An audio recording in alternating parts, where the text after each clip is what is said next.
when diplomacy isn't desired. As a commentator, I have to separate my personal opinion from reality. Facts and your personal views are often not the same thing. So, I have strong feelings when I see a story such as Biden's DHS let 200,000 illegal immigrants fly directly into 43 cities 3 months ago. Or NBC News, Biden admin again flying migrants who cross border in one place to another place.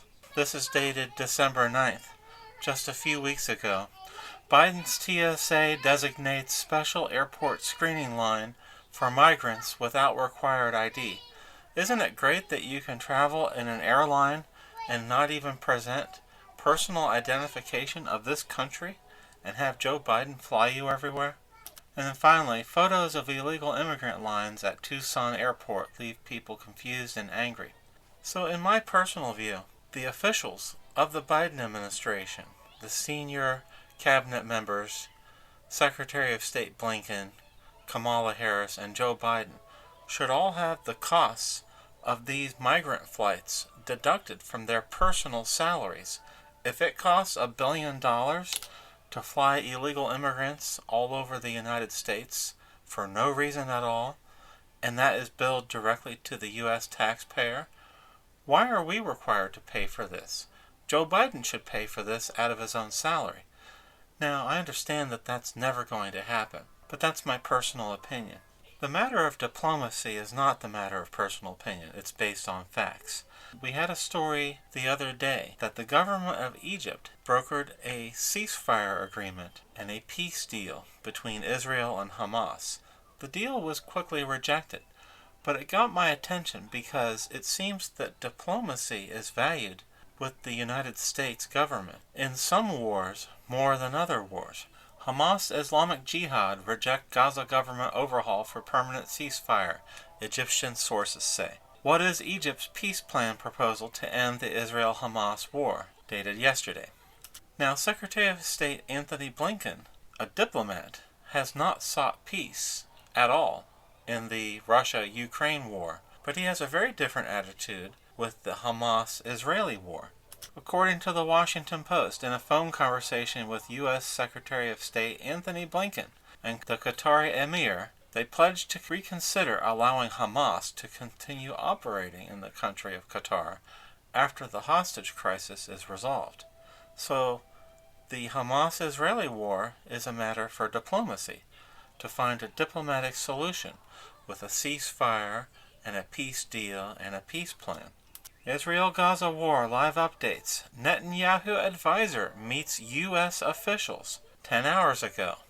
Secretary of State Anthony Blinken and President Biden's National Security Advisor Jake Sullivan held talks with Ron Dermer, a senior advisor to Israeli Prime Minister Netanyahu, about the transition to a different phase of the war to maximize focus on high-value Hamas targets, as well as government and security in Gaza after the war. So we have one war where diplomacy is sought, but go to the European Union, who have hundreds if not thousands of diplomatic staff, and not one person in the diplomatic corps of the European Union is right now working on a ceasefire in the Russia-Ukraine war. None of them are working on a peace plan, a peace deal, or a negotiated settlement. Here is President Biden's permanent representative to NATO. This is our top diplomat to NATO. It says here she served as a senior advisor to Secretary Blinken at the Department of State. This lady has a packed schedule, yet she hasn't spent 1 second of her time attempting to be a diplomat with Russia and find a ceasefire, a peace plan, a peace deal, or a negotiated settlement. Why? Because peace is not desired by the Biden administration, by NATO, by Anthony Blinken, or by President Joe Biden with regards to the Russian-Ukraine war. In fact, if you dare question the diplomatic perspective of the Biden administration, you will be accused of parroting Russian talking points. So, as a matter of personal opinion, when I see things like federal funding for electric vehicle charging stations, I'm angry because President Joe Biden ordered that the federal government would build electric vehicle charging stations at federal installations all across the country at 100% taxpayer expense. He's forcing an artificial change on the American auto industry by trying to phase out gasoline and diesel-powered vehicles. And he's trying to force this on the American people who don't want it. And at the same time, look at the amount of money the federal government is ordered to spend on things we didn't ask for. My opinion is Joe Biden should have to pay for every cent for every one of these EV charging stations. Diplomacy is not sought in the Russia-Ukraine war, but diplomacy in the form of pressure on the state of Israel is the number one goal of the Biden administration in the person of Anthony Blinken, Secretary of State. Biden's own staff in the White House is trying to pressure Joe Biden to change his stance from "we have Israel's back" into forcing Israel to stop fighting Hamas. It's interesting that not a single one of these peace protesters who are attacking Israel ever ask Hamas to surrender. Isn't that weird? Not one of them asked Hamas to simply surrender and the war would end. If you look at the timeline here, it's less than 90 days since Hamas's unprovoked attack.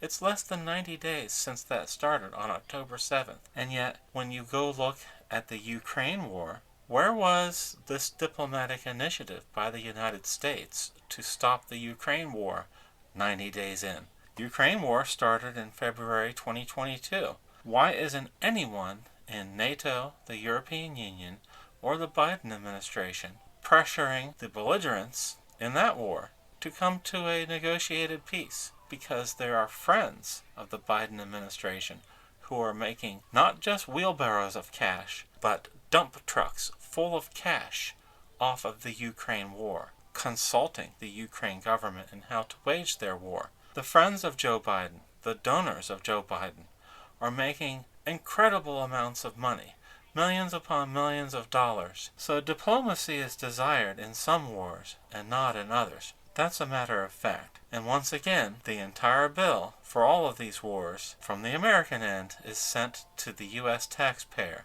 We pay for everything.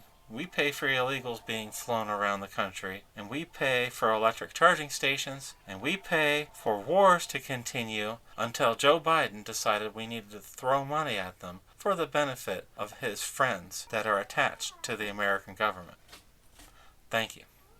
Why? You're getting nervous, man.